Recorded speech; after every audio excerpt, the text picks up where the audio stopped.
times of the day are not all equal. There is a specific time that is more blessed than the other times of the day. Who can tell me that time? Yes, what time of the day? Not a Friday, any day. What time of the day?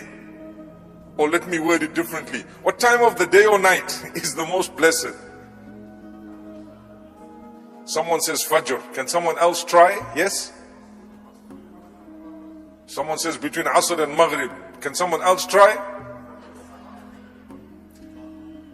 The last third of the night, subhanallah, from a specific angle it is the most blessed.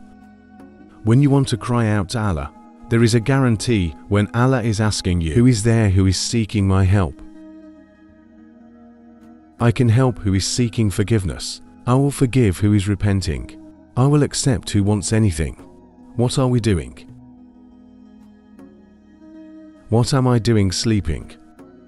May Allah forgive me and all of us. It's not haram because it's not meaning. It's not haram because it's not meaning. It's not haram to be sleeping at that time because it's not compulsory to be up and engaged in worship at that time. But when you do, and if you do, it is surely a sign of a few things. Number one is your closeness to Allah and your relationship with Him. You get to a level where you make it a habit. Maybe not every day, once a month. Is it difficult to get up for Tahajjud once a month? No. When football is on, we're up. Subhanallah. Not just once a month, but the whole season. We'll spend money and time, effort and energy. We'll go. The funny thing is, the day of football, I know of young people who've got up for Tahajjud. For what? To make dua for their team. La hawla wa la quwwata illa billah. Imagine, it's happening, it's a reality. It goes to show that you actually believe in Allah. Imagine, even if you got up for Tahajjud to make dua for your team, I might tell you the dua you were making was very petty. But one thing I know for sure, you believe in Allah. Did you get the point? Because you did something that might have been petty, but you called out to the right one, the deity. No wonder your team keeps winning, mashallah.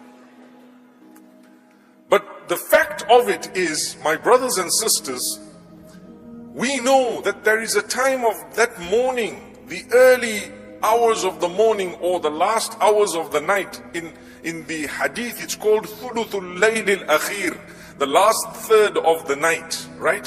When Allah is calling out to you and I, and many times we're sleeping. I was saying, you're either close to Allah or it shows that you believe in Allah, at least. You know, if I were to call out to Allah, the fact that I'm making dua to Him, supplicating unto Him, already proves that I believe in Him and His power and His ability. Isn't that a good thing?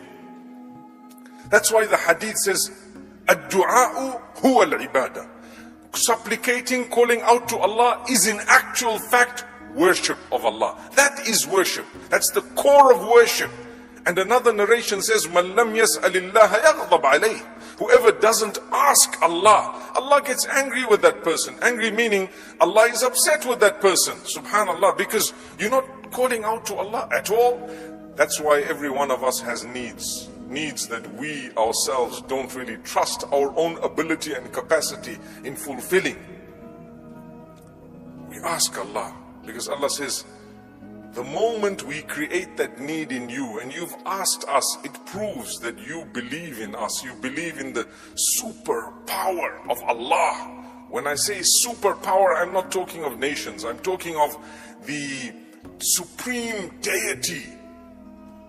The one like whom is none. That is Allah. I've called out to Him.